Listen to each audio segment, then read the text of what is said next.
மது, புகை உடல் நலத்திற்கு தீங்கானது. நன்றி. தமிழ் மக்களுக்கும் ஆன்மீக அன்பர்களுக்கும் அன்பான வணக்கங்கள். நாம் குண்டலினி யோகத்தில் வரிசையாக ஒரு சக்கரமாக பார்த்துட்டு வரோம். ஒரு மூலாதாரம், சுவாதிஷ்டானம், மணிப்புரகம் வரைக்கும் பார்த்துருக்கோம். அடுத்த சக்கரமாகிய அநாகத சக்கரத்தை பற்றி தான் போடலாம்னு இருந்தேன். ஆனால் இப்போ ஒரே ஒரு பெரிய ஒரு குழப்பவாதத்தை சில பேர் ஏற்படுத்தி விட்டாங்க. இது என்னன்னாக்கா, திருவண்ணாமலையில் நிலச்சரிவு ஏற்பட்டு மணல் சரிஞ்சு நிறையா மக்களுடைய வீடுகளுக்குள்ளே போய் ஒரு 4-5 குழந்தைகள் இறந்துட்டாங்க. பரிதாபமாக ஒரு 2 பெரியவங்க இறந்துட்டாங்க. மொத்தம் ஒரு 7 பேர் இறந்துருக்காங்க.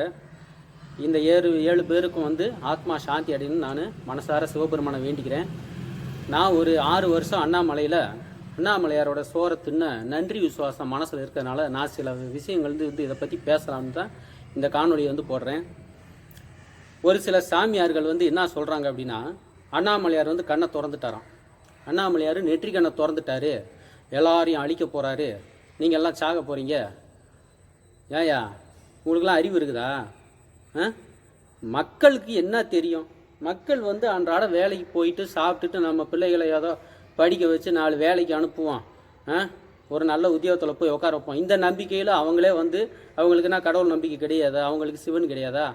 கடவுளை வணங்கினாலும் வணங்கலனாலும் கடவுள் தான். புரியுதுங்களா? நாம் கடவுளை வணங்கும் போது நாம் கடவுளுடைய பக்தன் ஆகிறோம், வணங்காதப்ப சராசரி மனுஷனாக இருக்கிறோம். ஆனால் நம்ம வணங்கினாலும் அண்ணாமலையார் தான் கடவுள், வணங்கலனாலும் அண்ணாமலையார் கடவுளாக தான் இருப்பார். அவர் என்ன அழிக்கும் கடவுள்னா என்ன அழிக்கும் கடவுள்? பிறந்தவனை பூரா அழிக்கிறது தான் அவருக்கு வேலையா? பிறவியை அழிக்கும் கடவுள் சிவபெருமான்.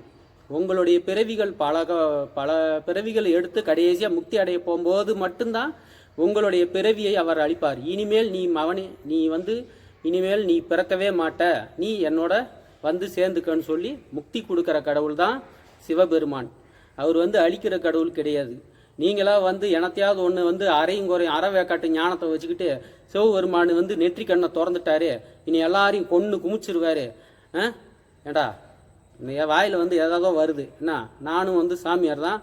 6 வருஷம் இதே திருவண்ணாமலையில் நித்யானந்த ஆசிரமத்துக்கு எதிரில் இருக்கிற பழனி ஆண்டவர் கோயில் பின்னாடி ஒரு 6 வருஷம் நான் இருந்திருக்கேன். நீ போய் கேட்டுப்பாரு, இங்கே இப்படி ஒருத்தர் இருந்தானான்னு கேட்டுப்பாரு, என்னை பற்றி சொல்லுவாங்க. புரியுதா? நான் என்னை பற்றி சொல்லிக்க விரும்பலை. ஆனால் நானும் திருவண்ணாமலை மண் உப்பை சாப்பிட்டவன் தான். அண்ணாமலையார் மேலே தீவிர பக்தி கொண்டு அந்த ஊரை விட்டு போகவே கூடாதுன்னு நினச்சி சுற்றினவன் தான். ஏதோ ஒரு காலத்தின் கட்டாயம் சிவபெருமான் எனக்கு ஒரு கட்டளை இட்டு ஒரு கோயிலில் போய் பூஜை பண்ணுறேன்னு சொல்லி அனுப்பிச்சி விட்டார். நான் நிம்மதியாக பூஜை பண்ணிக்கிருக்கேன். திருவண்ணாமலையார் என்னுடைய உடலும் உயிரிலும் கலந்துருக்காரு. அந்த ஊர் மக்களும் நீங்கள் வணங்கு. அந்த ஊர் மக்களுக்கு நான் சொல்லிக்கிறேன், நீங்கள் யாரும் இந்த சாமியார்களுடைய பயமுறுத்தலுக்கு பயப்படாதீங்க, நீங்கள் தைரியமாக இருங்க. சிவபெருமான் எல்லாருக்கும் தான் கடவுள், சாமியாருக்கு மட்டும் கடவுள் கிடையாது. அங்கே இருக்கிற புழு பூச்சி பாம்பு பூரானுக்கு கூட அவர் கடவுள் தான். புரியுதுங்களா? அதனால சிவபெருமான் நமக்கு நல்லது தான் கொடுப்பார், நல்லது தான் செய்வார். அவர் நெற்றிக்கண்ணை திறந்தாருனாக்கா அநியாயம் பிடிச்சவங்க தான் அழிவாங்க. நீங்கள் தயவுசெய்து பயப்படாதீங்க. இந்த சாமியாருடைய பயமுறுத்தல் உருட்டல் மிரட்டலுக்கெல்லாம் பயப்படாதீங்க. சில அறவேக்காட்டு சாமியார்கள் இதை சொல்லுவாங்க. அண்ணாமலையாருடைய பக்தர்களாகவும் பிள்ளைகளாகவும் தான் நான் திருவண்ணாமலையில் இருக்கிற எல்லா மனிதர்களையும் ஜீவர்களையும் பார்க்குறேன்.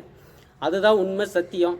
நீங்கள் யாரும் பயப்படாதீங்க. இந்த 10 நாள் சிவபெருமானை நினச்சி தியானம் பண்ணுங்கள். கிரிவலம் போகிறவங்க கிரிவலம் போங்க. அண்ணாமலையார் நமக்கு நல்லது தான் செய்வார், நல்லது தான் கொடுப்பார், நல்லது தான் நினைப்பணும். நாம் முதல்ல நல்லது நினைக்கணும். சிவபெருமான் அழிக்கிறதுக்கு கிளம்பிட்டாரு. ஏண்டா சிவபெருமான் என்ன நினைக்கிறார்? நீங்கள் ஒன்று நினச்சி சொன்னது சரியாயிடுமா? ஏதாவது ஒன்று சொல்லிடுறது, சிவபெருமான் இதை பண்ண போகிறாருன்னு. அப்புறம் சிவபெருமானை நான் சொல்லிட்டேன், இது எப்படியாவது நடந்துடணும் அப்படின்னு இவங்களே வேண்டிக்கிறது.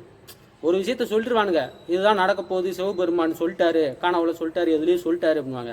அப்புறமா நடக்கணும் வேண்டிக்கிடுவானுங்க. தயவுசெய்து மக்களே இதை நம்பாதீங்க. சிவபெருமான் எல்லாருக்கும் கடவுள், நம்பினவங்களுக்கும் கடவுள், நம்பாதவங்களுக்கு கெட்டதெல்லாம் செய்ய மாட்டாங்க. எந்த கடவுள்னு நான் சொல்கிறேன், நம்புறவங்களுக்கு நல்லதை செஞ்சுட்டு நம்பாதவங்களுக்கு கெட்டதெல்லாம் எந்த கடவுளும் செய்யாது. அப்படி செஞ்சால் அது கடவுள் கிடையாது. புரியுதுங்களா? நம்ம அண்ணாமலையார் உலக புகழ்பெற்ற தெய்வம், தென்னாடுடைய சிவன், எந்நாட்டவர்க்கும் இறைவன், வணங்கினாலும் இறைவன், வணங்கலனாலும் இறைவன். புரியுதுங்களா?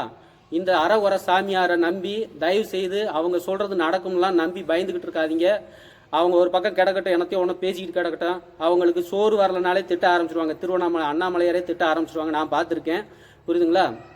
மக்கள் எல்லாரும் பக்தியோட அண்ணாமலையாரை வணங்குங்க. இந்த 10 நாள் வணங்குங்க.